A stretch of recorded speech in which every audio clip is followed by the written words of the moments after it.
E aí, galera do canal Fúria Nerd, sejam bem-vindos a mais um vídeo aqui.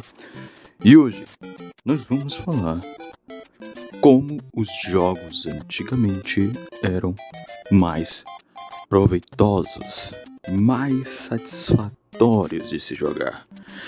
Como os jogos de antigamente eles eram melhores.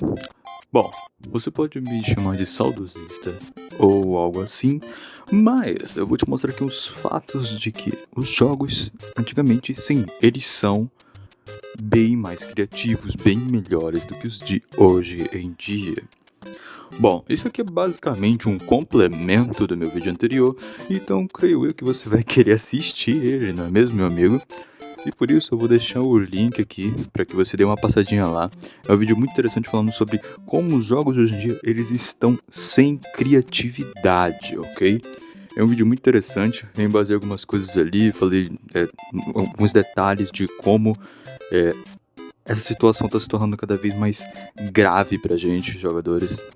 E, bom, agora eu irei revelar o porquê que isso está acontecendo, porquê que os jogos de hoje eles são menos interessantes do que os jogos que já houveram antes. Bom, primeiramente, os jogos de antigamente eles eram mais criativos. Vamos começar aqui pela criatividade. Os jogos de antigamente, apesar de não terem um gráfico muito superior, eles tinham um gráfico realmente inferior de hoje em dia, porém, eles tinham muito mais criatividade. Não falarei de enredo ainda, falarei apenas dessa parte, ok? Vamos por partes, devagarinho, para vocês entenderem da melhor forma. Bom, os jogos de antigamente, eles tinham essa gama, essa criatividade. Eles mexiam com o imaginário popular. Eles faziam com que você, por exemplo, eles não te davam todas as respostas e ao mesmo tempo eles te davam uma recompensa prazerosa, uma recompensa em que você sentia vontade de continuar jogando e descobrindo do que se trata aquele jogo. Então, a criatividade é um ponto-chave para fazer um jogo bom. Eu vou dar aqui alguns exemplos assim que veio à minha mente agora, ok? Mario Bros. Mario Bros é um jogo muito criativo, ele te faz passar por vários desafios, derrotar monstros pulando em suas cabeças e algumas de outras formas. Mas ele é um jogo criativo, você tem que passar pelos túneis, você tem que pular por cima dos degraus de concreto, você tem que bater a sua cabeça por baixo, tem várias mecânicas diferenciadas mesmo sendo um jogo bem antigo. E ao mesmo tempo, ele é muito criativo. Mario se trata de um encanador que simplesmente entrou em um de seus canos e foi parar em uma dimensão diferente, onde é a dimensão da Princesa Peach, do Bowser, entenderam? Então é algo muito, muito louco de se pensar. O cara, ele teve que ralar bastante para imaginar algo assim. E Mario é um jogo bem antigo mesmo. É um dos jogos mais clássicos que a gente tem, assim. Tirando a época a época áurea, assim, dos videogames, né? A mais antiga mesmo. Mas o Mario em si, ele é bem antigo e é muito mais criativo do que os jogos que são lançados agora. Os jogos que são lançados agora sempre tem aquela vamos dizer que uma fórmula de sanduíche. Ou eles são battle shooters, ou eles são jogos de tiro FPS, ou eles são jogos de lutear mundo aberto, ou simplesmente um jogo linear. E acabou. Se você for analisar jogo por jogo, todos eles são muito parecidos. Eles são parecidos em si. Podem ter narrativas diferentes, podem ter personagens diferentes, mas eles são parecidos, não são criativos. Não tem aquela coisa de, simplesmente você ver algo diferenciado e se encantar por aquilo. Agora, irei falar sobre a narrativa, ok? A narrativa. Antigamente, a narrativa ela não era feita como o cerne do jogo. Não era como se eles estivessem com a intenção de fazer um filme. Eles estavam com a intenção de fazer um jogo. O foco narrativo era para potencializar a gameplay. Por exemplo, no próprio Mario, a narrativa em si você nem tem. Sejam sinceros, quando você é pequeno, você é criança, você não sabe nem que porra que é a narrativa de Mario. Você simplesmente vê o Mario, aquele narigudo, gorducho, com, com roupa de canador indo pulando por tudo quanto é canto. E acabou. É isso que você vê.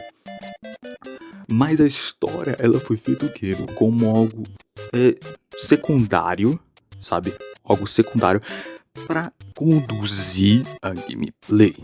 O que tornava a gameplay mais divertida. Você tinha vários mistérios, você tinha várias coisas que você não tinha certeza. Você ficava imaginando, teria que imaginar. Essa é a coisa mais legal nos videogames antigos. Então a história em si, ela era boa, se você for pesquisar direitinho. As histórias dos games por fora, assim, como algo, vamos dizer que escondido, né, na maioria dos games antigos, era algo bem elaborado, mas não se sobressaía sobre a gameplay.